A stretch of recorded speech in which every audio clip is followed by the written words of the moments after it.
السلام علیکم، کیسے ہیں آپ سب؟ امید کرتی ہوں کہ آپ سب خیریت سے ہوں گے۔ اگر آپ میرے چینل پر نیو ہیں تو پلیز میرا چینل سبسکرائب کر دیں، ویڈیو کو لائک کر دیں، کامنٹ کر دیں اور شیئر کر دیں۔ چلیے آئیے شروع کرتے ہیں بخت کی نیکسٹ ایپیسوڈ۔ یہ ریستوران ساحل سمندر کے سامنے بنایا گیا تھا۔ باہر جتنی حبس اور گرمی تھی، اندر کا ماحول اتنا ہی مختلف تھا۔ سفیر نے جس ٹیبل کی ریزرویشن کروائی تھی وہ ریستوران کی گلاس وال کے بالکل سامنے تھا۔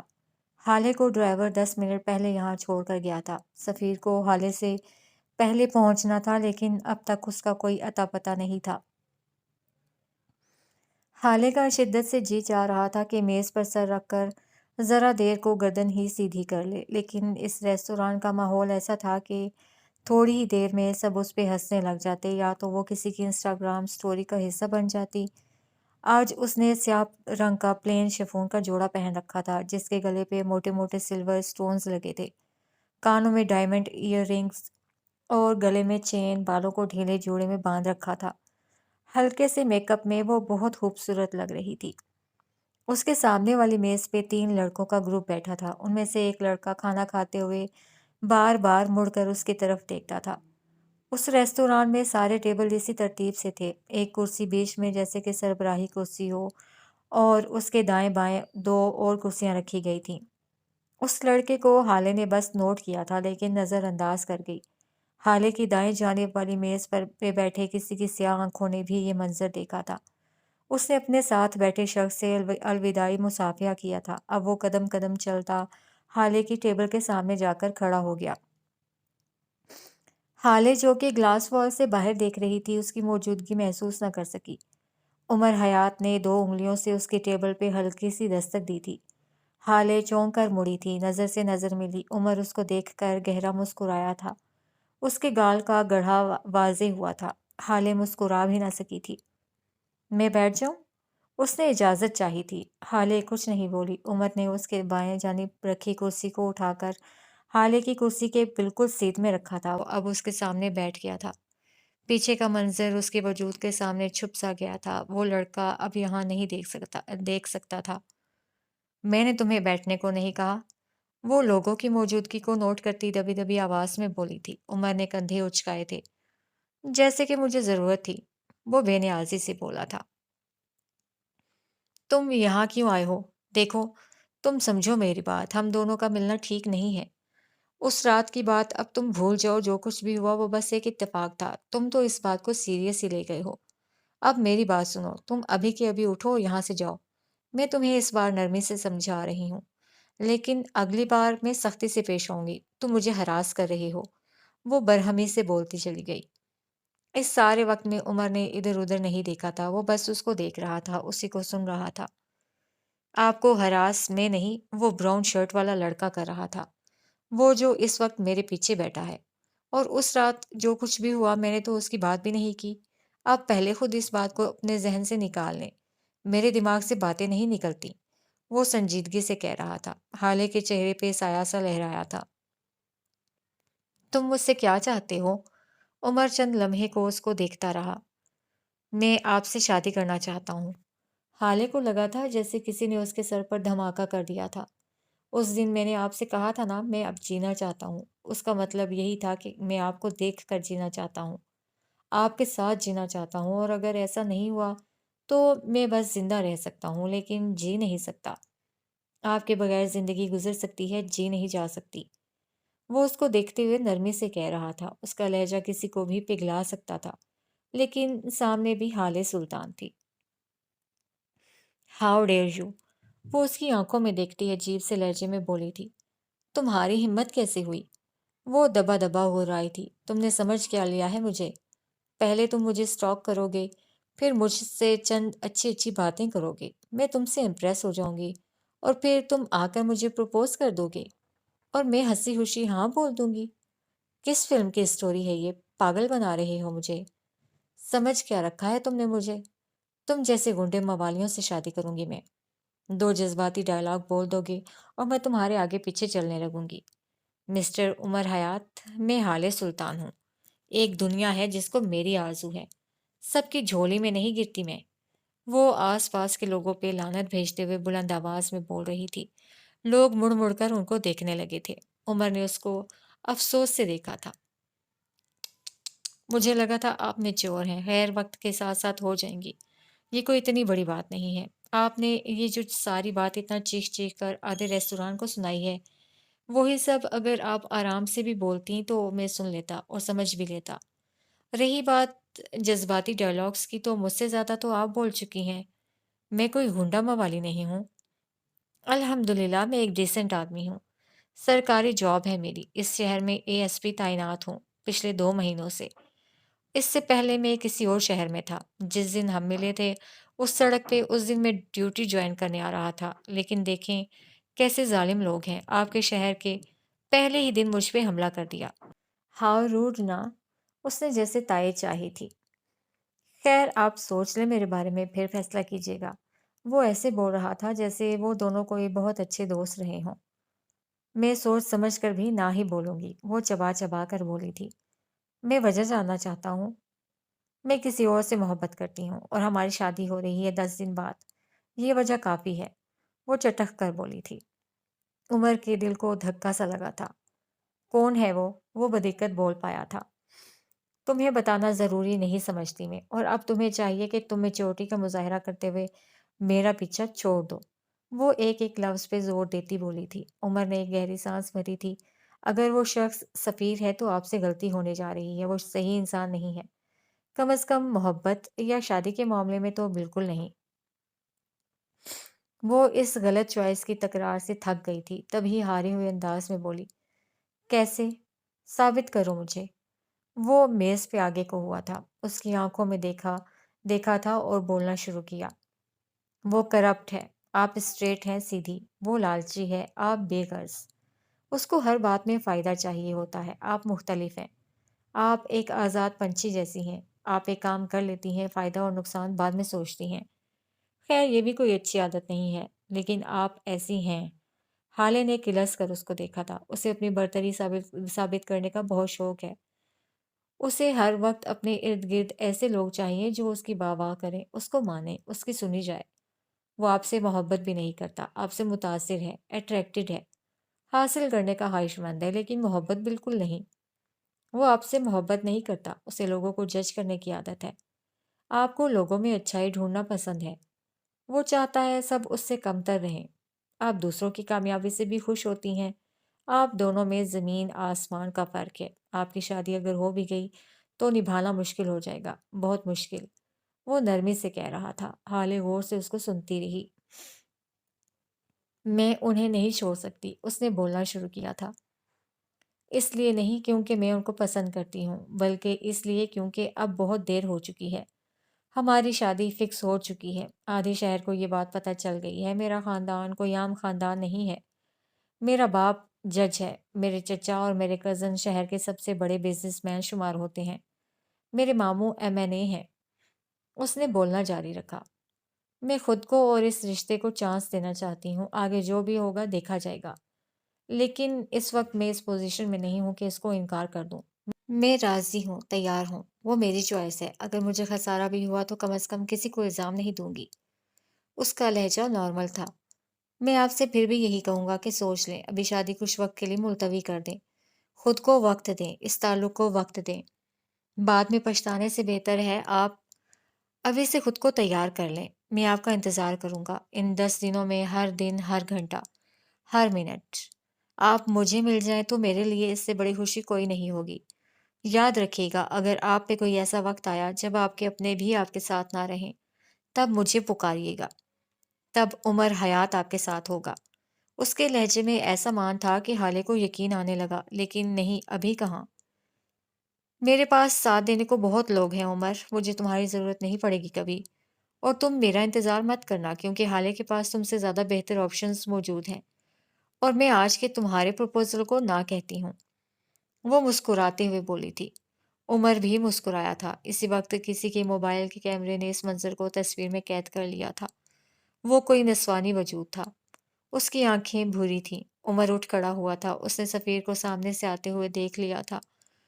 میں آپ کا انتظار کروں گا، آپ کے پاس بہتر آپشنز ہیں، جب بہتر آپشنز چھوڑ جائیں تب مجھے یاد کیجیے گا، کیونکہ وہ میز پہ ہاتھ رکھے اس کے قریب جھکا تھا۔ میں آپ کے لیے بہترین ہوں۔ وہ مسکراتے ہوئے چلا گیا تھا۔ سفیر اس کا چہرہ نہیں دیکھ سکا تھا۔ وہ حالے کے قریب آیا تب تک وہ جا چکا تھا۔ یہ کون تھا؟ وہ اس کی پشت کو دیکھتے ہوئے پوچھ رہا تھا۔ وہ اس کرسی پہ نہیں بیٹھا تھا جہاں عمر بیٹھا تھا، جہاں سے باقی کوئی حالے کو نہ دیکھ سکتا ہو۔ وہ سربراہی کرسی کے ساتھ والی کرسی پہ بیٹھا تھا۔ کوئی خیر خواہ، آپ نہیں جانتے۔ سفیر نے زیادہ سوال کرنا مناسب نہیں سمجھا تھا۔ وہ خاموشی سے ویٹر کو بلا کر آرڈر نوٹ کروانے لگا تھا۔ عمر جیسے ہی اس ریستوران سے باہر نکلا، اس کو نفیسہ کی کال موصول ہوئی تھی۔ اس کا چہرہ وہ نہیں تھا جس کے ساتھ وہ ریستوران میں بیٹھا حالے کے ساتھ باتیں کر رہا تھا۔ اس کی آنکھیں سرخ تھیں۔ وہ ڈسٹرب سا لگتا تھا۔ اس نے کال اٹینڈ کر لی تھی۔ ہیلو، اس کی آواز بوجھل تھی۔ کیسے ہو بیٹے؟ ان کی آواز بے تاب تھی۔ عمر نے چند لمحے کوئی جواب نہیں دیا تھا۔ میں ٹھیک نہیں ہوں اماں، بہت دیر بعد وہ بولا تھا۔ اس لڑکی نے منع کر دیا؟ انہوں نے بوجھ لیا تھا۔ عمر کو حیرت نہیں ہوئی، وہ اب عادی ہو گیا تھا۔ جو بات بھی وہ معراج سلطان کو بتاتا تھا وہ نفیسہ حیات تک لازمی جاتی تھی۔ وہ کہتی ہے اس کو کسی اور سے محبت ہے۔ بہت دیر بعد وہ بولا تھا۔ وہ کہتی ہے یا واقعی محبت ہے؟ انہوں نے لفظوں پہ زور دیا تھا۔ مجھے نہیں پتا، وہ آسمان کو دیکھتا بول رہا تھا۔ تمہیں نہیں پتا یا تم جاننا نہیں چاہتے؟ اماں، اس نے نہ کہا ہے۔ اس نے نہ پہ زور دیا تھا۔ اور میں کسی عورت کے نہ کو سمجھتا ہوں، لیکن میرا دل پتہ نہیں کیوں بیٹھا جا رہا ہے۔ مجھے بہت برا لگ رہا ہے۔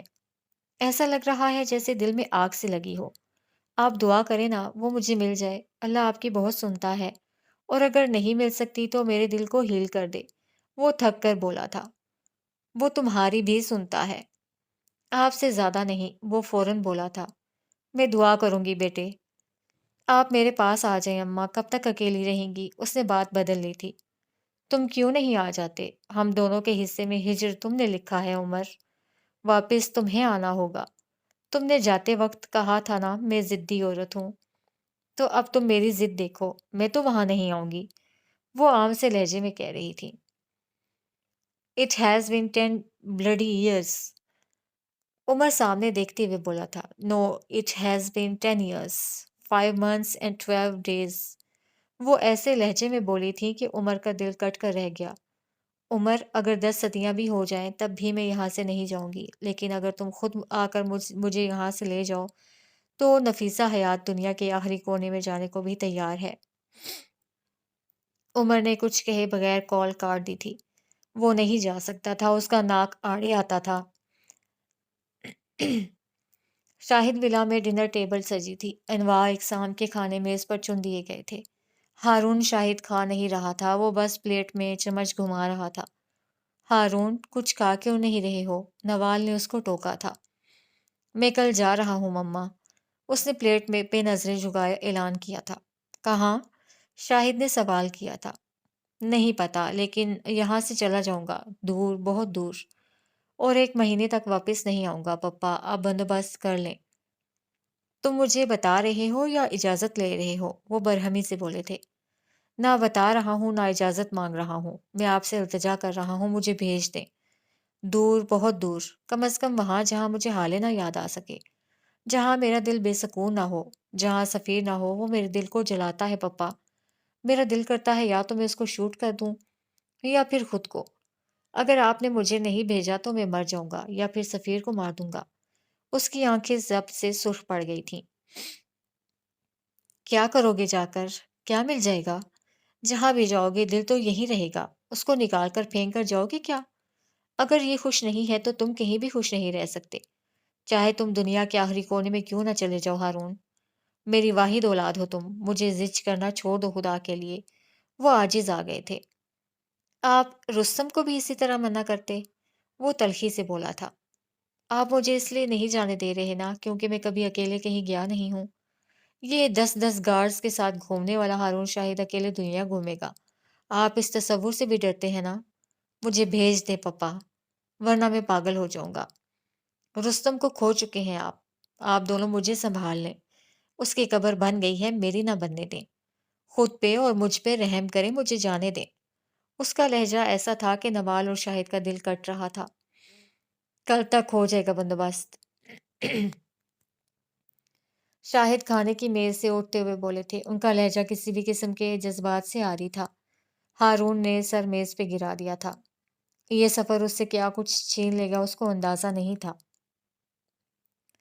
25 اپریل، حالے کا نکاح اور سالگرہ کا دن۔ یہ ایک ایسی صبح تھی جو نہ جانے کتنی زندگیوں کو بدلنے جا رہی تھی۔ ایک ایسی نحس زدہ صبح کہ اس کے آغاز میں بھی نوحے پڑھے جائیں اور اس کے اختتام پہ بھی ماتم کیا جائے۔ آج صبح سے ہی سلطان منزل میں ہڑبڑی سی مچ گئی تھی۔ ہر کوئی یہاں سے وہاں بھاگتا نظر آ رہا تھا۔ صبح سے شام ہو گئی تھی، لیکن اس گھر کے مکینوں کو اب تک ٹک کر بیٹھنا نصیب نہ ہوا تھا۔ وجہ وہ مہمان تھے جن کو خاص طور پر فروا نے باہر ملک سے اصرار کر کے بلا رکھا تھا۔ حسینہ کے منع کرنے پہ انہوں نے بس اتنا کہا تھا، یہ دن بہت یادگار ہوگا۔ میں چاہتی ہوں ہمارا ہر عزیز اس دن ہمارے ساتھ ہو۔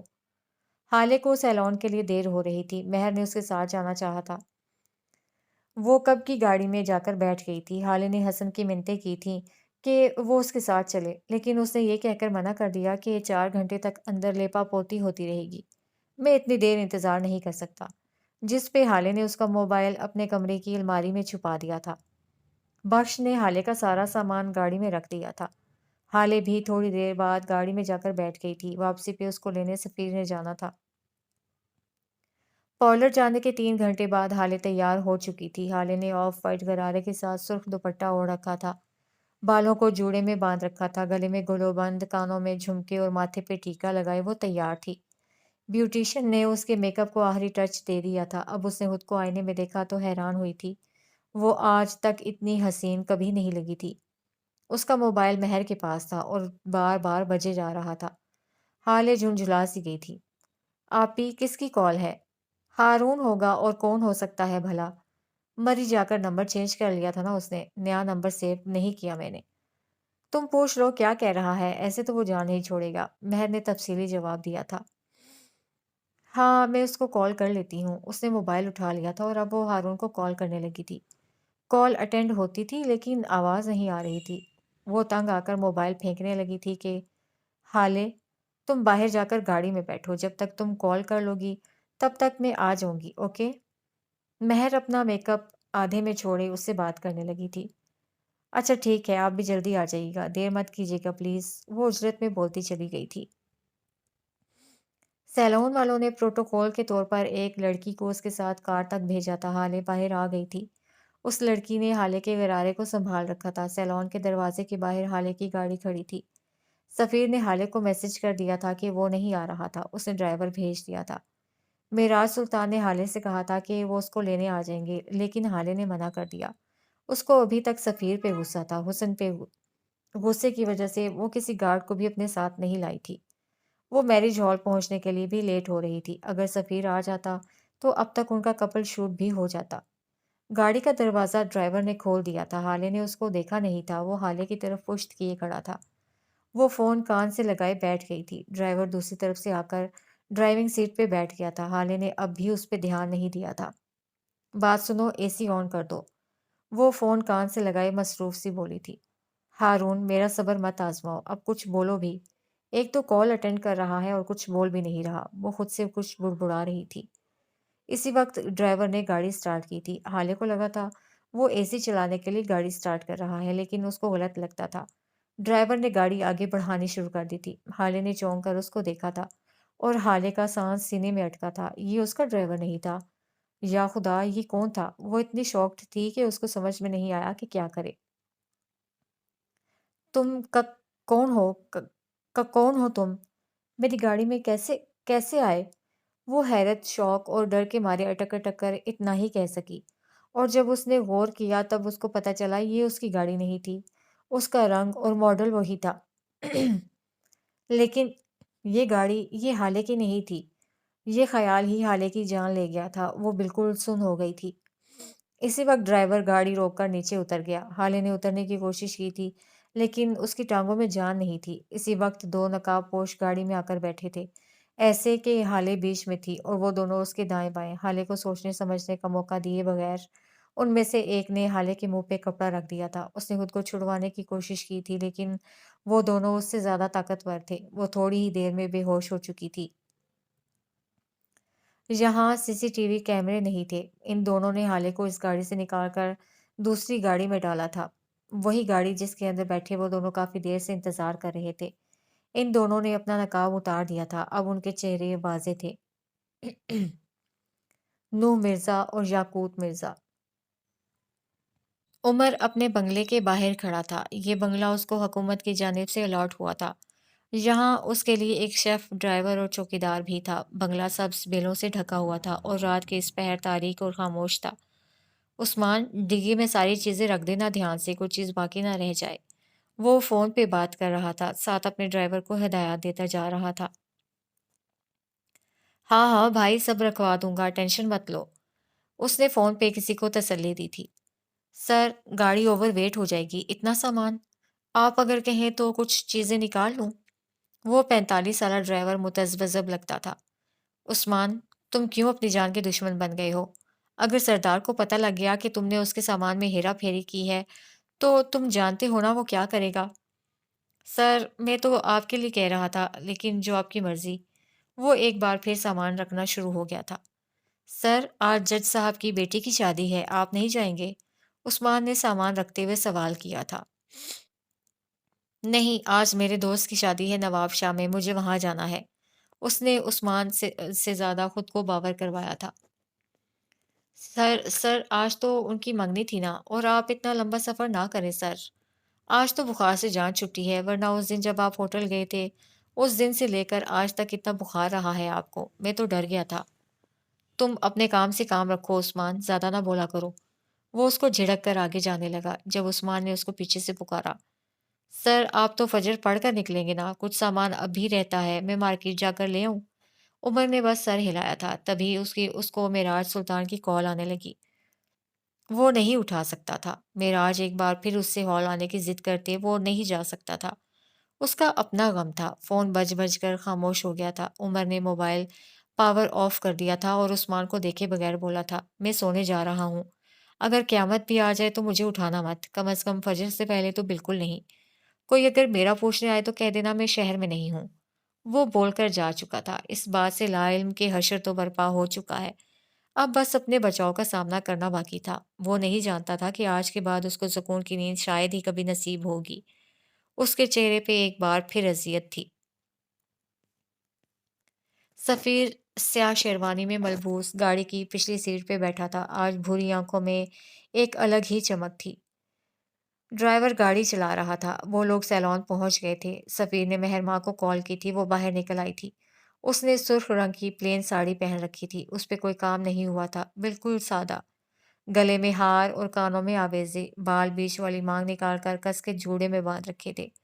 وہ مسکراتی ہوئی آئی تھی۔ ڈرائیور نے اس کے لیے دروازہ کھولا تھا۔ وہ اندر سفیر کے ساتھ بیٹھ گئی تھی۔ حالے کہاں ہے؟ مہر نے سفیر سے پوچھا تھا۔ سفیر کی مسکراہٹ سمٹی تھی۔ کیا مطلب؟ وہ اندر ہوگی نا سیلون میں، اور کہاں ہوگی؟ مذاق نہ کریں، وہ اندر کیسی ہوگی؟ وہ تو باہر نکل آئی تھی۔ لیکن ڈرائیور تو میرے ساتھ تھا، کوئی اور گاڑی تو یہاں آئی ہی نہیں۔ یہ آپ کیا کہہ رہے ہیں؟ وہ آدھا گھنٹہ پہلے سیلون سے جا چکی ہے۔ ڈرائیور، تم ہی تو آئے تھے نا اس کو لینے؟ اس نے مجھ سے خود کہا کہ وہ باہر جا رہی ہے، گاڑی میں ویٹ کرے گی۔ وہ روحانسی سی ہو گئی تھی۔ آرام سے مہر، کام ڈاؤن، وہ اندر ہی ہوگی، چل کر دیکھ لیتے ہیں۔ سفیر گاڑی سے اتر آیا تھا۔ مہر اس کے ساتھ اتری تھی۔ وہ اندر نہیں ہے سفیر، میں نے اندر دیکھا ہے، وہ کہیں نہیں تھی، باہر تھی وہ۔ اس نے بولا، ہارون سے بات کرنے جا رہی ہے، یہاں سگنل نہیں آ رہے۔ یا خدا، حالے تم کہاں ہو؟ مہر کی آنکھوں میں آنسو آ گئے تھے۔ تقریباً 1 گھنٹہ ہونے کو آیا تھا۔ مہر اور سفیر نے خود جا کر سیلون کا چپا چپا چھان مارا تھا، سی سی ٹی وی فوٹیج دیکھ لی تھی، لیکن حالے کا کوئی نام و نشان نہیں تھا۔ اب کہ سفیر بھی پریشان ہو گیا تھا، جبکہ مہر ماں بس روئی ہی جا رہی تھی۔ اس نے سفیر کے ہاتھ تھام لیے تھے۔ کچھ کریں سفیر، خدا کے لیے حالے کو لے آئیں کہیں سے۔ میں مما کو کیا جواب دوں گی؟ ابا سے کیا کہوں گی؟ یا اللہ، یہ کیا ہو گیا؟ میں نے اس کو کیوں جانے دیا؟ مہر، پلیز رونا بند کرو، ہم اس کو ڈھونڈ لیں گے۔ میں بڑے پاپا کو کال کرتا ہوں، شاہد انکل کو کال کرتا ہوں، کچھ نہ کچھ تو پتہ لگ ہی جائے گا۔ وہ کہاں جا سکتی ہے بھلا؟ وہ سخت پریشان تھا، حالے اس کی عزت تھی، ظاہر ہے اسے پریشان ہونا تھا۔ وہ حالے کی تمام دوستوں کو کال کر چکا تھا، وہ ہال بھی نہیں پہنچی تھی۔ اب سفیر کی پریشانی غصے میں بدلنے لگی تھی۔ لیکن جو بھی ہو اسے ہال تو جانا ہی تھا۔ مہر کو ساتھ لے کر وہ ہال کے لیے نکل چکا تھا۔ یہاں سے تو کچھ نہیں ملا تھا، شاید حالے وہاں پہنچ گئی ہو۔ مہر ماں روتے ہوئے اس کے ساتھ گاڑی میں بیٹھ گئی تھی۔ انہوں نے ہال جانا تھا، یہ ضروری تھا۔ حالے گاڑی کی پچھلی سیٹ پہ ہوش و حرت سے بیگانہ پڑی تھی۔ نور گاڑی چلا رہا تھا، یاقوت آگے بیٹھا تھا لیکن بار بار مڑ کر پیچھے دیکھتا تھا۔ نوح بھائی بات سنو، اس نے سنجیدگی سے گاڑی چلاتے نوح کو پکارا تھا۔ بولو۔ وہ سخت بیزار لگتا تھا۔ اس نے یہ کام کرنے سے منع کیا تھا لیکن وہ کیا کرے کہ اس کی مجبوریاں تھیں۔ مجھے نہ یہ لڑکی چاہیے، چاہے کچھ دن کے لیے ہی صحیح۔ وہ بے ہوش پڑی حالے کو دیکھتے ہوئے کہہ رہا تھا۔ یاقوت، یہ نہیں، یہ لڑکی کبھی بھی نہیں، ہماری یہ ڈیل یہ نہیں ہوئی تھی۔ میں تمہیں ایسا ویسا کچھ نہیں کرنے دوں گا۔ تمہیں اگر لڑکی ہی چاہیے تو تمہارے جیسی ہزار لڑکیاں اس وقت اویلیبل ہیں، تم انہی کے لائق ہو۔ یہ لڑکی ایسی نہیں ہے، اس کے بارے میں سوچنا بھی نہیں۔ وہ دو ٹوک لہجے میں بولا تھا۔ میں نے کہا مجھے یہ لڑکی چاہیے، مطلب چاہیے۔ وہ برہمی سے بول رہا تھا۔ ٹھیک ہے، کچھ دنوں کے لیے نہیں، لیکن کم از کم آج رات کے لیے یہ میری ہے۔ تم ذرا دیکھو تو صحیح اس کو، کتنا کامل حسن ہے یار۔ وہ گردن موڑے حالے کو دیکھتے ہوئے کہہ رہا تھا۔ دیکھو یاقوت، یہ معصوم ہے۔ ہم پہلے ہی اس کے ساتھ بہت ظلم کر رہے ہیں، کچھ رحم کرو اس پہ، ہماری بھی ایک بہن ہے۔ ہماری نہیں نوح، تمہاری، نرمین تمہاری بہن ہے۔ وہ چبا چبا کر بولا تھا۔ یہاں آگے پولیس کالونی میں سائم کا فلیٹ ہے، وہاں روک دینا گاڑی۔ ہم آج اس لڑکی کو وہیں رکھیں گے، فارم ہاؤس نہیں جائیں گے۔ ڈیڈ کو پتہ چل جائے گا، صبح ہوتے ہی جو مرضی کرنا اس کا۔ مجھے اس سے کوئی مطلب نہیں ہوگا، بلکہ ابھی روکو گاڑی، 1 منٹ۔ اس نے ایک خالی سڑک پہ گاڑی رکوائی تھی۔ نوح نے نہ چاہتے ہوئے بھی گاڑی روک دی تھی۔ یاقوت اتر کر پیچھے جا کر بیٹھ گیا تھا۔ اس نے حالے کے ہاتھ کو چھونا چاہا جب نوح حلق کے بل گھرایا تھا۔ ہاتھ مت لگانا اس کو یاقوت، ورنہ بہت برا ہوگا۔ وہ اچھی لڑکی ہے، میں تمہیں اس کے ساتھ کچھ غلط کرنے نہیں دوں گا۔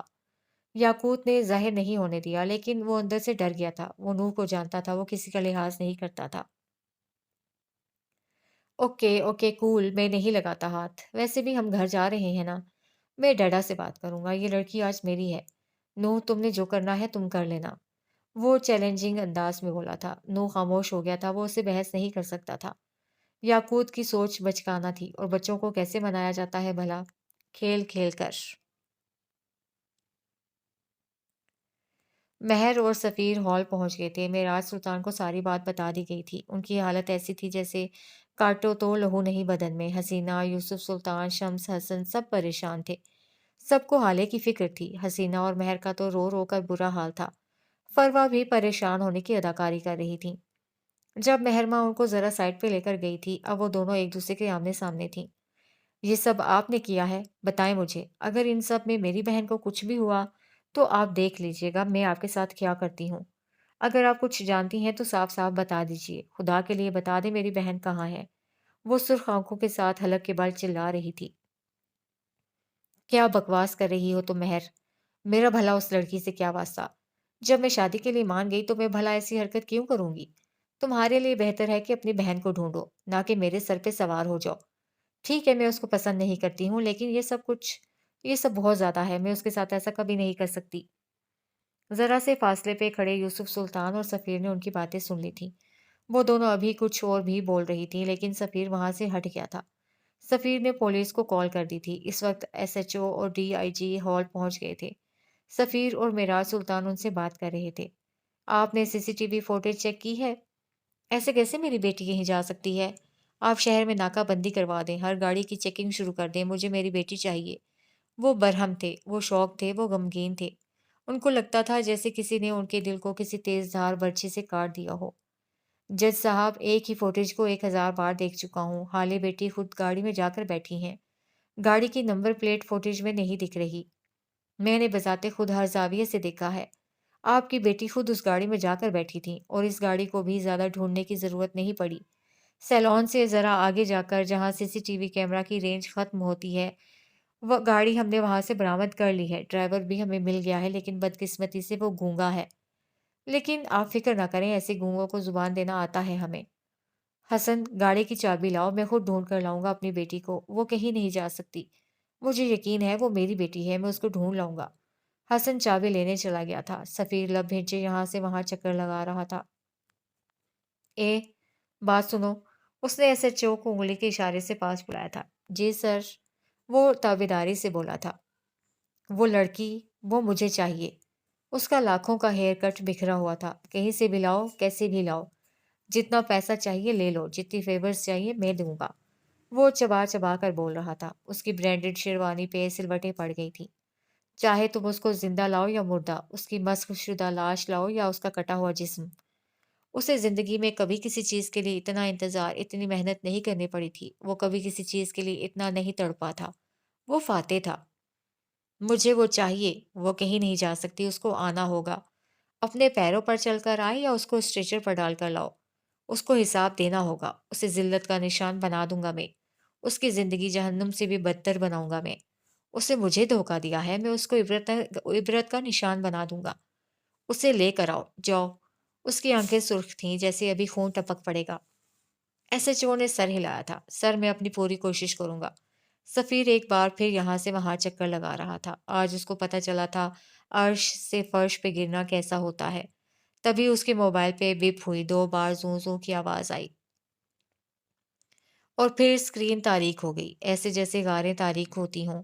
سفیر نے موبائل پہ انگلیاں چلائیں، میسج کھولا۔ وہ ایک غیر شناسا نمبر تھا جس سے سفیر کو ایک ویڈیو اور کچھ تصاویر موصول ہوئی تھیں۔ تصویر میں نظر آنے والا چہرہ شناسا تھا۔ وہ اس چہرے کو کیسے بھول سکتا تھا؟ وہ حالے کا چہرہ تھا۔ حسن ہال کے ایک کونے میں گھاس پہ نفل پڑ رہا تھا۔ اس نے بھورے رنگ کی شیروانی پہن رکھی تھی۔ اس کے جوتے وہیں گھاس پہ اس کے قریب رکھے تھے۔ اس سے سلام پھیرا اور پھر دعا کے لیے ہاتھ اٹھا لیے تھے۔ وہ زاروں کی طرح رو رہا تھا۔ روتے ہوئے اس کی ہچکیاں بند گئی تھیں۔ یا اللہ، میری بہن کو واپس لے آئے۔ میں جانتا ہوں میں نے کبھی بہت زیادہ اچھے کام نہیں کیے، لیکن اب کروں گا۔ میں نے کبھی پابندی سے نماز نہیں پڑھی، لیکن اب پڑھوں گا۔ میں اس سے بہت لڑتا تھا نا، اب نہیں لڑوں گا۔ بس ایک بار، صرف ایک بار اس کو واپس لے آئیں، اس کو صحیح سلامت واپس لے آئیں۔ اللہ، آئی سویئر، آئی پرومس، میں ہر وہ کام کروں گا جو آپ کو پسند ہے۔ بس میری بہن کو واپس لے آئیں، میں مر جاؤں گا اللہ، میں مر جاؤں گا، پلیز اس کو واپس لے آئیں، پلیز۔ اس نے مجھ سے کہا تھا، اس نے کہا تھا میں اس کے ساتھ چلوں، میں نہیں گیا۔ اللہ، میں کیوں نہیں گیا، میں کیوں نہیں گیا؟ لعنت ہو مجھ پہ، میرے پیدا ہونے پہ لعنت، میں کیوں نہیں گیا؟ وہ چیخ چیخ کر رو رہا تھا، اس کا دل پھٹ رہا تھا۔ یا اللہ، میں اب کبھی کسی چیز کے لیے اس کو منع نہیں کروں گا، چاہے کچھ بھی ہو جائے۔ بس ایک بار، صرف ایک بار اس کو واپس لا دو۔ میں کیوں نہیں گیا اس کے ساتھ؟ کیوں؟ کیوں؟ کیوں؟ وہ گھاس پہ ہاتھ مار مار کر رو رہا تھا۔ وہ کبھی دعا کرتا، کبھی روتا اور کبھی خود کو کوستا۔ وہ وقت کو پیچھے نہیں لے جا سکتا تھا جہاں وہ حالے کے ساتھ جانے کو منع نہ کرتا۔ کتنے بے بس ہوتے ہیں نا انسان۔ عثمان نے گاڑی پارکنگ ایریا میں کھڑی کی تھی۔ اس کی گاڑی کے پیچھے ہی یاقوت اور نوح کی گاڑی تھی۔ شہر میں ہر جگہ ناکہ بندی تھی، اس لیے نوح نے حالے کو ڈگی میں ڈالا اور یہاں لے آیا۔ یہ سپر مارکیٹ اس کے دوست کی تھی، یہ پارکنگ ایریا سیف تھا۔ پولیس ہر کہیں ڈھونڈ لیتی، لیکن یہاں آنے کے بارے میں وہ سوچتے بھی نہیں۔ ہم یہاں کیوں ہیں نوح یار، میں بور ہو گیا ہوں یہاں بیٹھے بیٹھے۔ چلو نا سائم کے فلیٹ پہ چلتے ہیں یا پھر کہیں اور، لیکن کم از کم اس غار سے نکالو مجھے۔ وہ کوفت زدہ تھا۔ مجھے انکل نے یہاں ٹھہرنے کو کہا ہے، اور اگر تم کچھ بھی بولے تو میں ان کو بتا دوں گا کہ تم اپنے دوستوں کے ساتھ نہیں ہو، بلکہ اس لڑکی کو اغوا کرنے میں میرے ساتھ شامل رہے ہو۔ وہ سامنے دیکھتے ہوئے بول رہا تھا۔ تم کچھ بھی کہو، مجھے اس لڑکی سے بدلہ لینا تھا، اور ابھی بھی میرا دل ٹھنڈا نہیں ہوا۔ میں تو اس کے ساتھ وہ کرنا چاہتا ہوں کہ یہ لڑکی ساری زندگی یاد رکھے، اور تم چاہے مجھے 4 گھنٹے بھی یہاں بٹھا کر رکھو، میں اس کے ساتھ وہ سب ضرور کروں گا جس کی یہ حقدار ہے۔ میں اپنا بدلہ لوں گا، وہ تنفر سے کہہ رہا تھا۔ نوح نے جیسے اس کی بات سنی ہی نہیں۔ تو ہاں، تم اس سے بدلہ لوگے کیونکہ تمہارا بس ہی اس پہ چلتا ہے۔ بس اس پہ بھی نہیں چلتا، یہ لڑکی اگر ہوش میں ہوتی تب تمہیں بتاتی کہ وہ کیسی آفت ہے۔ تمہارا بس صرف کمزور لوگوں پہ چلتا ہے۔ میرے بھائی، لو بدلہ، شاباش لو۔ تم اپنے قد سے بڑے دشمن کو چھوڑ دیتے ہو کیونکہ تم اس سے ڈرتے ہو۔ لیکن تم فکر نہ کرو، تم اس کمزور سے بدلا لو، میں تمہارے طاقتور دشمنوں سے نمٹ لوں گا، کیونکہ میں مرد ہوں، عورتوں سے مقابلہ نہیں کرتا میں۔ وہ آنکھوں میں تمسخر لیے بول رہا تھا۔ یاقوت حسب توقع بھر گیا تھا۔ کیا مطلب ہے تمہاری بات کا؟ میں سب سے بدلہ لے سکتا ہوں، میں بھی مرد ہوں، اور میں اپنا بدلہ خود لے سکتا ہوں، مجھے تمہاری ضرورت نہیں ہے، وہ غصے سے کہہ رہا تھا۔ یار ہم دونوں بھائی ہیں، میں بدلہ لے لوں یا تم، اس میں کیا فرق ہے؟ اور ویسے بھی تم لڑکی کو سنبھال لو، یہ بہت بڑی بات ہے۔ جس کی بات میں کر رہا ہوں وہ تم سے بہت اوپر کی چیز ہے یار، میں ہوں نا، اس کے لیے تم دیکھنا میں لوں گا اس سے بدلہ، تمہارا بدلہ، کیونکہ میں عورتوں سے بدلے نہیں لیتا، مجھ میں مردوں سے لڑنے کی ہمت ہے۔ وہ اس کو اکسا رہا تھا اور وہ اس میں کامیاب بھی ہو رہا تھا۔ نو، مجھے بتاؤ مجھے کیا کرنا ہوگا یہ ثابت کرنے کے لیے کہ میں یاقوت مرزا اپنا بدلہ لے سکتا ہوں۔ مجھے کسی کی ضرورت نہیں ہے، میں کسی سے بھی لڑ سکتا ہوں، اور یہ ثابت کرنے کے لیے میں مرد ہوں۔ وہ ایک ایک لفظ پہ زور دیتے ہوئے بول رہا تھا، اس کی آنکھیں سرخ ہو چکی تھیں۔ چھوڑو یار، رہنے دو، روتے رہو گے پھر، یا پھر انکل سے جا کر میری شکایت کرو گے، لڑکیوں کی طرح۔ مرد بننے کو ہمت چاہیے ہوتی ہے، جگرا چاہیے ہوتا ہے، اور تم تو ابھی بچے ہو۔ چلو ہم سائم کے فلیٹ پہ چلتے ہیں۔ وہ گاڑی سٹارٹ کرنے لگا تھا، یاقوت نے اس کا ہاتھ پکڑ لیا تھا۔ مجھے بتاؤ مجھے کیا کرنا ہوگا؟ اس نے ایک ایک لفظ پہ زور دیا تھا۔ نور نے کندھے اچکائے تھے۔ اوکے کول، تو یہ سامنے جو اے ایس پی گاڑی کھڑی ہے جانتے ہو کس کی ہے؟ عمر حیات، عمر حیات، وہ بول رہا تھا، اور یاقوت غور سے سن رہا تھا۔ یاد ہے عمر کون ہے؟ اس کے لہجے میں استہزا تھا۔ وہی جس نے پچھلے مہینے تمہاری پارٹی پہ ریڈ لگایا تھا اور تمہاری ساری سٹاک ڈرگز اور امپورٹڈ شراب ضبط کر لی تھی۔ یاقوت نے غصے سے مٹھی بھینچ لی تھی۔ کتنی مشکل سے نکلے تھے تم اس کیس سے۔ اف، مجھے تو سوچ کر بھی جھرجھری آ رہی ہے۔ کتنی بے عزتی ہوئی تھی تمہاری۔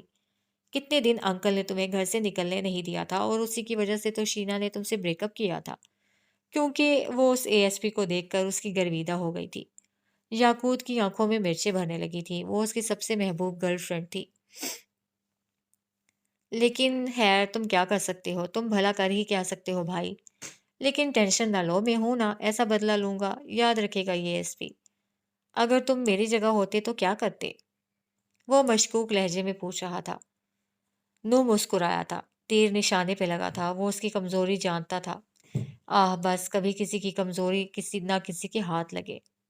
میں، وہ کھل کر مسکرایا تھا، میں یہ کرتا کہ یہ جو لڑکی ہے نا پیچھے، اس کو اٹھاتا اور اس اے ایس پی کی گاڑی میں ڈال دیتا۔ پھر میں یہ کرتا کہ صبح ہونے سے پہلے اس لڑکی کے باپ اور منگیتر کو کال کرتا اور ان کو بتاتا کہ ان کی لڑکی کہاں ہے۔ تم جانتے تو ہوگے وہ لوگ کون ہیں۔ ایک تو اے ایس پی کی نوکری جاتی، اور دوسرا اس کے سارے شہر میں ریپوٹیشن خراب ہوتی، تیسرا وہ لوگ اس کے ساتھ وہ کرتے کہ اس اے ایس پی کی نسلیں یاد رکھتی، چوتھا یہ آفت لڑکی اس آدمی کی زندگی حرام کر دیتی، نہ اس کو زندہ لوگوں میں چھوڑتی نہ مردوں میں، اور آخری اور سب سے بڑی بات، وہ ایک ایسے گناہ کی سزا بھگتتا جو اسے کبھی کیا ہی نہ ہوتا۔ کسی بھی انسان کے لیے سب سے بڑی سزا یہی ہوتی ہے کہ وہ کسی ایسے جرم کی سزا کاٹے جو اسے سرزد ہی نہ ہوا ہو۔ یہ سزا یا تو انسان کو پاگل کر دیتی ہے یا مار دیتی ہے۔ میں تو اپنے دشمن کے ساتھ یہی کرتا۔ وہ سامنے گاڑی کو دیکھتے ہوئے بول رہا تھا۔ خیر چلو سائم کے فلیٹ چلتے ہیں، ورنہ تم پھر بچوں کی طرح رونے لگو گے۔ وہ اب اس کے چہرے کو دیکھتے ہوئے بولا تھا۔ تم اندر جا کر اس کے ڈرائیور کو مصروف رکھو، میں یہاں سنبھال لوں گا۔ وہ اب گاڑی کو دیکھ رہا تھا، اس کی آنکھوں سے شعلے نکل رہے تھے۔ لیکن تم اکیلے کیسے؟ میں تمہارے ساتھ یہاں۔ یاقوت نے اس کی بات کاٹی تھی۔ بس میں نے جو کہا ہے وہ کرو، میں مرد ہوں، اپنا بدلہ اکیلے بھی لے سکتا ہوں، میں اپنے سے 1000 گنا طاقتور دشمن سے اپنا بدلہ خود لے سکتا ہوں۔ مجھے اپنے سینے پہ انگلی رکھی تھی۔ یاقوت مرزا کو اپنا بدلہ لینے کے لیے کسی نوح مرزا کی ضرورت نہیں، اور اس کا مکمل حسن جو تمہیں کچھ دیر قبل اٹریکٹ کر رہا تھا اس کا کیا؟ وہ سنجیدہ تھا۔ ارے لعنت بھیجو حسن پہ، پہلے میں یہ تو ثابت کر دوں کہ میں مرد ہوں۔ وہ کہہ کر گاڑی سے اتر گیا تھا۔ نو بھی گاڑی سے نیچے اترا تھا۔ ابھی اس کو بہت کام کرنے تھے، ڈرائیور سے گاڑی کی چابی لانی تھی، C C T V footage delete کروانی تھی، عمر کی گاڑی کی ڈگی سے اس کا سامان نکال کر اس کی جگہ ایک جیتا جاگتا وجود اندر ڈالنا تھا۔ اف اللہ، ایک نو اور اتنے کام۔ اس نے ایک مرد سے بچا کر حالے کو دوسرے مرد کے حوالے کیوں کیا تھا؟ کیونکہ اس رات اس ریستوران میں نوح مرزا بھی موجود تھا۔ اس نے عمر کو حالے کے ساتھ بیٹھے دیکھ لیا تھا۔ اس نے عمر کی آنکھیں پڑھ لی تھی۔ وہ حالے کو ایسے مرد کے حوالے کر رہا تھا جو خود تو مر جاتا لیکن اس لڑکی پہ حرف نہ آنے دیتا۔ وہ حالے کو ایک جانور سے بچا کر ایک انسان کے حوالے کر رہا تھا، اس لیے نہیں کیونکہ وہ عظیم تھا، بلکہ اس لیے کیونکہ اس کے گھر میں اس کی بہن تھی۔ سفیر نے اس ویڈیو پہ پلے کا بٹن دبایا تھا۔ ویڈیو چلنے لگی تھی، منظر ابھر ابھر کر آ رہے تھے۔ وہ کسی ہسپتال کی سی سی ٹی وی فوٹیج تھی۔ اس فوٹیج میں 4 لوگ نظر آتے تھے، ایک حالے سلطان، دوسرا ڈاکٹر، تیسری سسٹر اور چوتھا اسٹریچر پہ لیٹا عمر حیات۔ وہ زرد لباس والی لڑکی ہاتھ ہلا ہلا کر ڈاکٹر سے کچھ کہہ رہی تھی، اس کے چہرے پہ برہمی تھی۔ ویڈیو یہی ختم ہو جاتی ہے۔ سفیر نے کانپتے ہاتھوں سے دوسری ویڈیو چلائی تھی، اس میں وہی لڑکا اب ہسپتال کے بیڈ پہ لیٹا تھا۔ پچھلی فوٹیج پہ نظر آنے والی لڑکی نے اس فوٹیج میں میرون لباس پہن رکھا تھا۔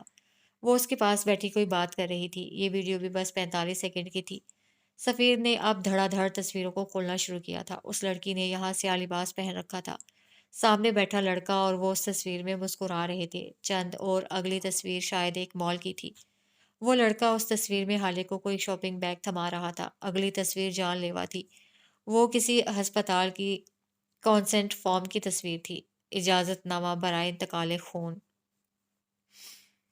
اس فارم میں مریض کے رشتہ داروں کے خانے میں حالے سلطان کا نام لکھا تھا اور مریض سے تعلق نوعیت کے خانے میں بیوی لکھا تھا۔ مریض کا نام عمر حیات تھا۔ سفیر نے بے ساختہ دیوار کا سہارا لیا تھا۔ اس کو کسی چیز کا یقین نہیں آ رہا تھا۔ اس کے کان سائیں سائیں کر رہے تھے۔ اس کی آنکھیں شوق سے پھیل گئی تھیں۔ یہ کیا ہو گیا تھا اس کے ساتھ؟ وہ فاتح تھا، اسے جس چیز کی آرزو کی تھی اس کو ہر وہ چیز ملی تھی۔ آج کیسے کس مقام پہ اس سے کیا چھینا گیا تھا؟ یہ کیسی تکلیف تھی، یہ کیسی اذیت تھی؟ اس کو سمجھ نہیں آ رہا تھا اس کو کیسے ہینڈل کرنا ہے، اس کو پتہ نہیں تھا۔ اسے بس جیت کر جشن منانا آتا تھا، ہارنے کا دکھ کبھی جھیلا ہی نہیں تھا۔ آج تک کبھی کچھ ہارا ہی نہیں تھا، مات تو آج تک کبھی کھائی ہی نہیں تھی۔ اس کے دل سے خون رسنے لگا تھا۔ وہ نیچے زمین پہ بیٹھتا چلا گیا۔ پروا اس کے پاس بیٹھی اس سے کچھ پوچھ رہی تھی۔ یوسف سلطان کیا کہہ رہے تھے وہ کچھ نہیں سن رہا تھا، وہ کچھ نہیں دیکھ رہا تھا۔ سارے منظر دھندلے تھے، ساری آوازیں نوحہ لگتی تھیں۔ اس کی آنکھیں ویران تھیں، بنجر، اس کے ہونٹ مکفل تھے۔ پروا نے نیچے گرا اس کا موبائل اٹھایا تھا۔ اس پہ چلنے والا منظر، اس نے یوسف سلطان کی روح کھینچ لی تھی۔ پاس کھڑی حسینہ نے منہ پہ ہاتھ رکھ لیا تھا۔ مہر پھٹی پھٹی آنکھوں سے اس منظر کو دیکھ رہی تھی۔ مہر، تم جانتی ہو یہ لڑکا کون ہے؟ سفیر کی پھٹی ہوئی آواز بلند ہوئی تھی۔ مہر نے آنسو پونچھے تھے، کچھ بولی نہیں۔ سفیر یکدم اٹھ کھڑا ہوا تھا۔ اس نے مہر کا بازو سختی سے دبوچ لیا تھا۔ میں پوچھ رہا ہوں کیا تم جانتی ہو یہ لڑکا کون ہے؟ وہ بلند آواز میں چلایا تھا۔ وہ حالے کا دوست ہے، اس نے مجھے یہی بتایا تھا۔ وہ روتے ہوئے بولی تھی۔ یوسف سلطان کا دل جیسے کسی نے چیر کر رکھ دیا ہو۔ وہ گرنے لگے تھے جب حسن نے ان کو سہارا دیا اور پاس رکھے صوفے پہ ان کو بٹھا دیا۔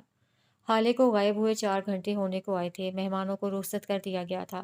اب ہال میں بس اکا دکا لوگ تھے۔ معراج اور شاہد ابھی تک واپس نہیں آئے تھے۔ وہ اب تک حالے کو ڈھونڈنے کی کوشش کر رہے تھے۔ معراج بار بار عمر کو کال کرتے تھے لیکن اس کا نمبر بند تھا۔ وہ اس کے بنگلے پہ بھی گئے تھے لیکن نہ اس کی گاڑی وہاں تھی اور نہ وہ خود۔ اس کا گھر تاریکی میں ڈوبا تھا۔ ساتھ والوں کے چوکیدار سے پوچھنے پہ پتہ چلا تھا کہ وہ آج نواب شاہ کے لیے نکل گیا ہے۔ اس کو عثمان نے یہی بتایا تھا، سو اس نے بتا دیا۔ جیسے ہی معراج سلطان اپنی گاڑی میں وہاں سے نکلے، عثمان گاڑی لیے آ دھمکا تھا، لیکن اس بار صورتحال مختلف تھی۔ گاڑی میں گیا سامان تھا لیکن جو واپس آیا تھا وہ ایک انسان کا وجود تھا۔ فروا سفیر کا بازو پکڑے اس کو ذرا فاصلے پہ لے گئی تھی۔ وہ ہارے ہوئے انداز میں ان کے ساتھ گھسٹتا چلا گیا۔ اس نے کندھے ڈھیلے چھوڑ رکھے تھے، آنکھیں بالکل ویران تھیں جیسے کوئی صحرا ہو۔ سفیر بیٹے ہوش کرو، کیا ہو گیا ہے تمہیں؟ وہ ایک بد کردار لڑکی تھی، بھاگ گئی ہے وہ اب۔ تم بھی اس پہ لعنت بھیجو، سنبھالو خود کو، تم میرے بیٹے ہو، تم سفیر سلطان ہو، تم شیر ہو، یوں ہمت نہیں ہار سکتے تم۔ یہ سب کیا ہو گیا ممی؟ میں برباد ہو گیا ہوں، سب خاک ہو گیا ہے۔ میں فاتح تھا، میں کنگ تھا، یہ میرے ساتھ کیا ہو گیا ہے؟ اس لڑکی نے میرے ساتھ کیا کر دیا ہے؟ میں کس منہ سے باہر جاؤں گا؟ کیسے لوگوں کا سامنا کروں گا؟ میری عزت مٹی میں ملا دی ہے۔ اس نے وہ دھیمے مگر ہارے ہوئے لہجے میں بول رہا تھا۔ شمس ذرا فاصلے پہ کھڑے یوسف سلطان کو سنبھالنے کی کوشش کر رہے تھے ان کو بس دو ہی لوگ ہینڈل کر سکتے تھے، ایک موجود نہیں تھا اور دوسرا اس پوزیشن میں نہیں تھا۔ کچھ نہیں ہوا ہے بیٹے، اب بھی سب کچھ ہمارے ہاتھ میں ہے، ہم سب کچھ فکس کر سکتے ہیں۔ نیوز پیپرز وہی چھاپیں گے جو ہم کہیں گے، ٹی وی پہ وہی دکھایا جائے گا جو ہم ان کو دکھانا چاہیں گے۔ اب یہ تمہارے ہاتھ میں ہے کہ تم اپنی عزت بچانا چاہتے ہو یا پھر خود کو برباد کرنا چاہتے ہو۔ وہ اس کو سمجھا رہی تھی۔ کیا کہنا چاہتی ہیں آپ؟ وہ شکست خوردہ لگتا تھا۔ تمہاری شادی تمہاری کزن سے ہونی ہے، ہر کسی کو یہی بات پتا ہے۔ کارڈ پہ حالے کا نام نہیں تھا، یہ اس کی خواہش تھی۔ کارڈ پہ بنتے معراج لکھا ہے اور مہر اس کی ولدیت کے کھانے میں بھی ہم نے آج تک معراج ہی لکھوایا ہے۔ اس کی آنکھیں چمک رہی تھیں۔ تم مہر سے نکاح کر لو۔ سفیر نے اپنی کوہنی چھڑوائی تھی۔ یہ نہیں ہوگا ممی، میں حالے کے علاوہ کسی اور سے شادی نہیں کروں گا، وہ سختی سے بولا تھا۔ تو کون کہتا ہے کہ تم اسے شادی نہ کرو؟ آپ کیا کہہ رہی ہیں؟ میں کچھ سمجھ نہیں رہا۔ میں دو بہنوں سے کیسے شادی کر سکتا ہوں؟ وہ بیزار ہو گیا تھا۔ وہ دونوں سگی بہنیں نہیں ہیں، وہ ایک ایک لفظ پہ زور دیتی بولی تھی۔ تم مہر اور حالے دونوں کو اپنے نکاح میں رکھ سکتی ہو۔ جب تک حالے آ جائے تب تک اپنی عزت بچا لو سفیر۔ ہم نیوز چینل سے کہہ دیں گے جو مسنگ ہے وہ تمہاری کزن ہے، جس سے تمہاری شادی ہو رہی تھی، وہ لڑکی مہر ماں ہے۔ اسی وقت معراج اور شاہد واپس آئے تھے۔ سفیر نے مڑ کر ان کو دیکھا تھا، وہ خالی ہاتھ تھے۔ وہ واقعی آدھے مردہ لگ رہے تھے۔ گھر سے بھاگ جانے والی لڑکی گھر کے مردوں کو آدھا مار دیتی ہے اور اس کی واپسی یا تو اس کی اپنی جان لے لیتی ہے یا اس کے گھر کے مردوں کو پورا مار دیتی ہے۔ حالے کا کچھ پتہ چلا؟ یوسف سلطان کی بے قرار سی آواز آئی تھی۔ معراج کرسی پہ ڈھہ سے گئے تھے جبکہ شاہد کی آنکھیں ضبط سے سرخ تھیں۔ وہ ان کی بھانجی تھی، ان کی بہن کی پہلی اولاد۔ شہر کے سارے اشتہاری ملزم، شہر کے سارے 2 نمبر لوگ، سارے گنڈے بدماش، سب کو پکڑ کر تھانے میں بند کر دیا ہے۔ مار پیٹ دھمکی کیا ہے جو نہیں کر کے دیکھا۔ لیکن کوئی کچھ بتاتا ہی نہیں، کوئی کچھ جانتا ہی نہیں۔ وہ گاڑی جس میں حالے بیٹھی تھی وہ چوری کی گاڑی ہے۔ اس کے مالک نے 2 مہینے پہلے گاڑی کی رپورٹ درج کروا دی تھی۔ یوسف صاحب، ہم نے سب کر کے دیکھ لیا ہے، حالے نہیں ملی۔ شاہد نظر جھکائے بول رہے تھے۔ معراج بھائی گھر چلتے ہیں، کب تک یہاں بیٹھے رہیں گے؟ وہ ان کے کندھے پہ ہاتھ رکھتے ہوئے بولے۔ چلے جانا گھر بھی، پہلے میرا نکاح تو ہو جائے، وہ طنزیہ لہجے میں بولا تھا۔ معراج نے تھکی تھکی نظروں سے اس کو دیکھا تھا۔ کیا بکواس کر رہے ہو تم؟ حالے نہیں ہے یہاں، نکاح کیسے ہو سکتا ہے؟ شمس نے اس کا بازو پکڑ کر اس کا رخ اپنی جانب کیا تھا۔ کیوں؟ کیا حالے کے علاوہ کسی اور لڑکی سے نکاح نہیں ہو سکتا؟ مہر ماں سے ہوگا میرا نکاح، بلائے قاضی کو، ابھی کے ابھی ہوگا نکاح۔ فروا کھل کر مسکرائی تھی۔ مہر نے آنسوؤں سے بھری آنکھوں سے اس کو دیکھا تھا۔ حسن نے غصے سے، معراج نے بے بسی سے اور یوسف سلطان، وہ ہارے ہوئے تھے، ان کے پاس منع کرنے کی جرت بھی نہیں تھی۔ سفیر بیٹے، تم جلد بازی کر رہے ہو، حالے آ جائے گی، تم صبر تو کرو۔ شاہد نے سمجھانا چاہا تھا۔ آپ میرے گھر کے معاملات سے دور رہیں، یہ وقت عزت بچانے کا ہے اور میں آپ کی حالے کی سلطان کی وجہ سے ساری زندگی گردن جھکا کر نہیں چل سکتا۔ وہ ان کی آنکھوں میں دیکھتا تنفر سے بولا تھا۔ نوال نے آگے بڑھ کر شاہد کو خاموش رہنے کا کہا تھا۔ سب لوگ خاموش تماشائی بنے کھڑے تھے جب حسن کی کمزور سی آواز آئی۔ سفیر بھائی یہ نہ کریں پلیز، میری بہن آ جائے گی، وہ مسنگ ہے، وہ آ جائے گی۔ حسن، اپنی بہن کے لیے بھیک مت مانگو۔ معراج جھکے ہوئے کندھوں اور اٹھی ہوئی گردن کے ساتھ بولے تھے۔ حسینہ دوپٹے کے پلوں میں چہرہ چھپا کر رونے لگی تھی۔ مہر نے ان کو روتے ہوئے دیکھتی رہی اور پھر ہمت مجتمع کرتی بولی تھی، میں یہ نکاح نہیں کروں گی۔ وہ روتے ہوئے بولی تھی، کیا میرے کہنے پر بھی نہیں کرو گی؟ یوسف سلطان کی آواز پہ مہر نے کرب سے آنکھیں بند کر لی تھی۔ وہ ان کو انکار نہیں کر سکتی تھی۔ وہ اگر مہر کی جان بھی مانگ لے وہ تب بھی انکار نہیں کرے گی، یہ طے تھا۔ یکدم جیسے بھگدڑ سی مچ گئی تھی۔ قاضی کو بلا لیا گیا تھا۔ مہر کے میک اپ کو نیا ٹچ دیا گیا تھا۔ جو مہمان باقی تھے ان کو بٹھایا گیا تھا۔ سفیر اور مہر کو اسٹیج پہ لے جایا گیا تھا۔ مہر ماں ولد وہاج خان آپ کو، سفیر سلطان ولد شمس سلطان حق مہر 50 لاکھ سکہ رائج الوقت اپنے نکاح میں قبول ہے۔ اس کی آنکھوں کے گرد کئی منظر گھومے تھے۔ مال جانے سے پہلے اس کو منانے آتی حالے، آپی، آپ میرے لیے ساری دنیا میں سب سے زیادہ اہم ہیں، بابا کے بعد بس آپ، مما، حسن، دادا جان، سب آپ کے بعد آتے ہیں۔ آپ ابھی کہہ دیں میں سفیر کو چھوڑ دوں گی، آپ جو کہیں گی میں کروں گی۔ قبول ہے۔ یوسف سلطان کی ڈانٹ کھا کر آنے والی مہر کو دلاسا دیتی حالے، آپی، آئندہ سے میں بھی ان کے پاس نہیں جاؤں گی جو آپ سے اچھے سے بات نہیں کرے گا۔ حالے اس سے بات نہیں کرے گی، بس بات ختم۔ قبول ہے۔ ہارون سے مہر کی خاطر لڑنے والی حالے میرے لیے آپ سے زیادہ کوئی ضروری نہیں ہے، ہارون بھی نہیں۔ اگر وہ آپ کے ساتھ روڈ بیہیو کرے گا تو میں اس کے ساتھ اچھے سے نہیں رہ سکتی۔ ہم دونوں دو جسم ایک جان ہے، آپ کو لگنے والا زخم میرے جسم کو بھی تکلیف دیتا ہے۔ حالے آپ کے لیے ساری دنیا سے لڑ سکتی ہے، جب تک میں زندہ ہوں کوئی آپ کے ساتھ کچھ غلط نہیں کر سکتا۔ قبول ہے۔ سفیر سلطان ولد شمس سلطان۔ قاضی اب سفیر سے پوچھ رہا تھا، لیکن مہر کے کان بند ہو گئے تھے، آوازوں کا راستہ رک گیا تھا، بس اب خاموشی تھی، گمبھیر خاموشی۔ یکا یک پھر شور اٹھا تھا، مبارکباد، سلامتی، دعائیں، کچھ حسد بھری نظریں تو کچھ تمسخر بھرے لہجے۔ اسی وقت سفیر نے اپنے مینیجر کو قریب بلایا تھا اور اپنا موبائل اس کے ہاتھ میں دیا تھا۔ میرے انسٹاگرام اور ٹویٹر دونوں اکاؤنٹس پہ ہم دونوں کی تصویر لگاؤ اور کیپشن لکھو، blessed with the best hashtag my forever hashtag love of life hashtag blessed، اور نیچے ایک اور کیپشن لکھو میری کزن کے لیے، اس میں جو مرضی لکھو، میں نہیں جانتا، لیکن آدھے گھنٹے کے اندر میڈیا پہ میرا کیپشن چلنا چاہیے، نہ کہ میری کزن کے بھاگنے کی نیوز۔ وہ اس کی آنکھوں میں دیکھتا ٹھنڈے ٹھار لہجے میں کہہ رہا تھا۔ فروا مسکرا کر سب سے مبارکباد وصول کر رہی تھی۔ شمس سنجیدہ تھے، محض سر ہلا کر مبارکباد وصول کرتے۔ یوسف سلطان کو تو جیسے چپ لگ گئی تھی۔ نوال اور شاہد ذرا دور کھڑے تھے۔ حالے اور ہارون کے درمیان جو کچھ بھی ہوا ہو، لیکن اس وقت نوال بار بار اپنی نم آنکھوں کو پوچھتی تھی، ان کو برا لگ رہا تھا، بہت برا۔ حسینہ نے مہر کو گلے لگا کر اس کا ماتھا چوم لیا تھا، سفیر کو دعا دی تھی۔ وہ سارے جہاں سے بیزار بیٹھا تھا۔ معراج اٹھ کر ان دونوں کے قریب آئے تھے۔ ان کے ہاتھ میں ایک گاڑی کی چابی تھی، وہ اجلت میں لگتے تھے۔ تم نے جو بھی کیا صحیح یا غلط میں نہیں جانتا، لیکن اب میری بیٹی کے واپس آنے کے بعد تمہارا اس سے کوئی تعلق نہیں ہوگا۔ سفیر استہزائیہ ہنسا تھا۔ آپ کی بد کردار بیٹی اب گھر واپس نہیں آئے گی، سفیر نے زہر اگلا تھا۔ معراج نے چونک کر اس کو دیکھا تھا۔ بھاگ گئی ہے وہ، اب ڈھونڈے اس کے یار کو، بلکہ ڈھونڈنے کی کیا ضرورت ہے، وہ تو اس علاقے کا ASP ہے، جانتے تو ہوں گے ہی آپ اس کو۔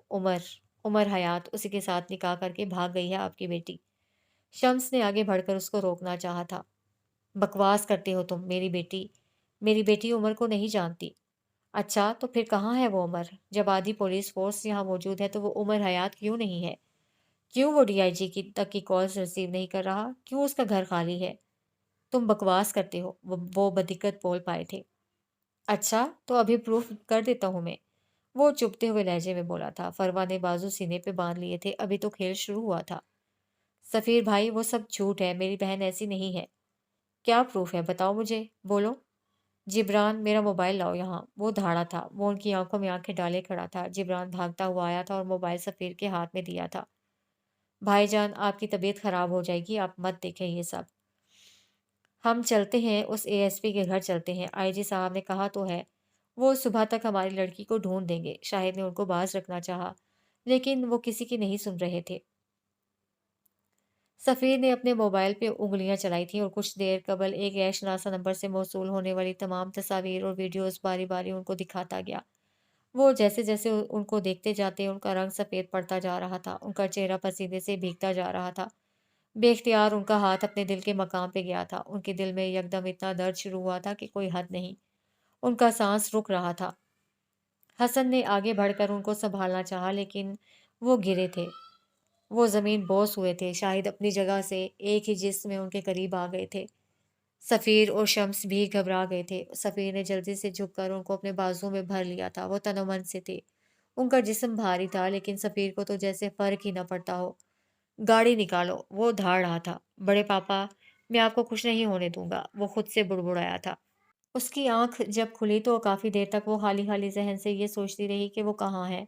اس کا سر بھاری ہو رہا تھا، جسم پسینے سے شرابور تھا، بال بکھر گئے تھے۔ اس کا ذہن اب بھی کچھ یاد کرنے سے انکاری تھا۔ اس کا جسم سن تھا۔ کافی دیر تک اسی طرح پڑے رہنے کے بعد اس کو احساس ہوا کہ کچھ غلط ہے، اور یکدم اس کے ذہن میں ایک جھماکا سا ہوا۔ سیلون سے باہر نکلتا، ہارون کی کال اٹینڈ کرتا اس کا وجود، وہ سفید وردی والا ڈرائیور، دو نقاب پوش، اور اس کی شادی۔ او خدایا وہ کہاں تھی؟ اس کا دم گھٹ رہا، شاید وہ کسی گاڑی میں تھی، بلکہ نہیں، وہ گاڑی کی ڈگی میں تھی۔ اس نے اٹھنے کی کوشش کی، اس کا جسم اکڑ گیا تھا۔ وہ یہاں کیوں تھی؟ کب سے تھی؟ کون یہاں لایا تھا؟ اسے نہیں پتا تھا۔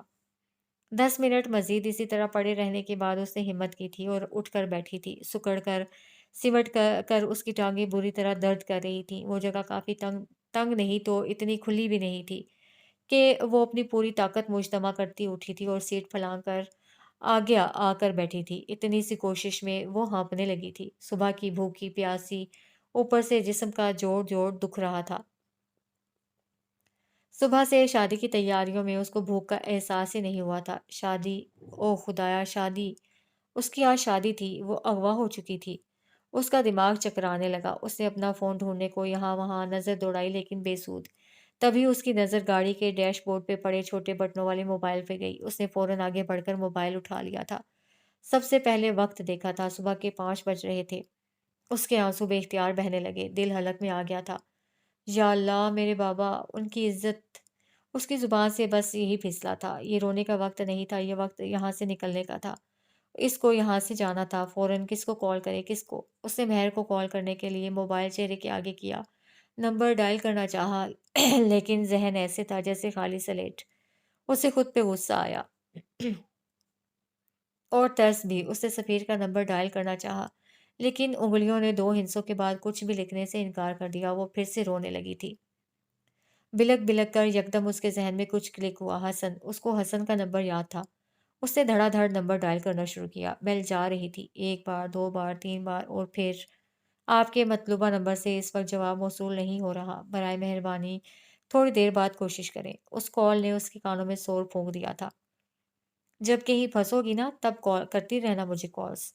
آنسو ابل ابل کر اس کی آنکھوں سے نکل رہے تھے، کیونکہ تمہیں صرف حسن سلطان کا نمبر زبانی یاد ہے۔ اس نے موبائل زور سے گاڑی کے سامنے والے شیشے پہ دے مارا تھا۔ وہی حسن جس کا موبائل آئے دن کہیں نہ کہیں چھپا دیتی ہو۔ اس کے ذہن کے پردوں پہ ایک ہی آواز لہرا رہی تھی۔ اس نے گاڑی کے شیشوں کو زور زور سے بجانا شروع کر دیا تھا۔ وہ کبھی گاڑی چھت کو زور زور سے مارتی تو کبھی شیشوں کو بجاتی۔ 1 گھنٹے تک وہ اسی طرح چیختی چلاتی رہی، کبھی روتی اور کبھی باہر پھیلتی سفیدی کو دیکھتی۔ یہ ابھرتا ہوا سویرا اس کی ساری زندگی پہ کالک مل دے گا، وہ جانتی تھی۔ اس کے ہاتھ سرخ ہو چکے تھے، حلیہ ابتر، آنکھیں سوج گئی تھیں۔ اس نے تھک کر سیٹ کی پشت سے سر ٹکا دیا تھا جب اس نے ایک سے آنکھوں والے نوجوان کو گاڑی کی طرف آتے دیکھا۔ اسے زندگی میں کسی چہرے سے اتنی نفرت نہیں ہوئی جتنی اس وقت اس شخص سے ہوئی تھی۔ وہ شاید ابھی نیند سے جاگا تھا۔ اسے 10 دن قبل کا وہ پروپوزل یاد آیا، اپنا انکار یاد آیا، اس کا مسکراتا چہرہ یاد آیا، وہ ڈرائیور، وہ نقاب پوش یاد آئے۔ وہ بالکل سن سانس رو کے اس کو قریب آتے دیکھتی رہی۔ وہ سیاہ ٹی شرٹ میں ملبوس تھا، بال بکھرے ہوئے تھے، آنکھیں سرخ تھیں، وہ اس حلیے میں بھی وجیح لگ رہا تھا۔ اس نے گاڑی ان لاک کی تھی اور گردن اندر کر کے گاڑی کے اندر دیکھنا چاہا لیکن اندر بیٹھے وجود کو دیکھ کر اس کا سانس تک رک گیا۔ وہ آف وائٹ کامدار غرارے میں ملبوس الجھی لٹوں اور بے حال چہرے والی لڑکی اس وقت یہاں کیوں تھی؟ اسے یہاں نہیں ہونا چاہیے تھا، وہ یہاں تھی۔ مطلب بہت کچھ غلط تھا، بلکہ سب کچھ غلط تھا۔ وہ اس کو دیکھتے آنکھوں میں خون لیے نیچے اتری تھی۔ عمر اپنی جگہ سے ہلا بھی نہیں تھا۔ وہ اس کے سامنے کھڑی تھی، آنکھوں میں غضب لیے۔ آپ یہاں کیا کر رہی ہیں؟ اس نے اٹک اٹک کر پوچھا تھا۔ میری شادی کی رات تم مجھے اغوا کر کے لاتے ہو، صبح تک مجھے اپنی گاڑی میں قید رکھتے ہو اور اب مجھ سے یہ پوچھ رہے ہو کہ میں یہاں کیا کر رہی ہوں؟ وہ ہذیانی انداز میں چیخ رہی تھی۔ آپ آپ کی شادی نہیں ہوئی؟ حالے نے قہر برساتی نظروں سے اس کو دیکھا تھا اور پھر ایک دم سے اس کے سینے پہ تھپڑوں اور مکوں کی بارش کر دی۔ وہ جو ابھی ایک شوق سے نہیں نکلا تھا، حیرت سے اس کو مارتے دیکھتا رہا۔ تم نے میری زندگی خراب کر دی، تم نے میری عزت خراب کر دی، تمہاری 2 ٹکے کی محبت نے مجھ سے میرا سب کچھ چھین لیا۔ وہ اس کو مارتی جاتی اور چلاتی جاتی۔ میں تمہیں جان سے مار دوں گی، میں چھوڑوں گی نہیں تمہیں گھٹیا انسان۔ عمر نے اس کو روکا نہیں تھا، وہ خاموشی سے مار کھاتا رہا۔ 2 3 منٹ بعد وہ تھک گئی تھی، اس نے اپنے ہاتھ پہلو میں گرا دیے تھے۔ عمر کو بھی ہوش آیا تھا۔ آپ رات گھر نہیں پہنچی؟ وہ حیرت سے پوچھ رہا تھا، اس کی آنکھیں پھٹی کی پھٹی رہ گئیں۔ یا اللہ، آپ رات گھر نہیں گئیں؟ اس نے اپنے ماتھے کو چھوا تھا۔ وہ حالے کے یہاں ہونے کے شوق سے ابھی نکلا ہی تھا کہ اس کو حالے کے وہاں نہ ہونے کا شوق لگ گیا تھا۔ اس نے اپنی جیب ٹٹولی تھی اور موبائل باہر نکالا تھا۔ اب وہ یہاں سے وہاں چکر لگا رہا تھا۔ حالے خاموش مگر چپتی نظروں سے اس کو دیکھتی رہی۔ اس نے جیسے ہی موبائل آن کیا، اس کو معراج سلطان کی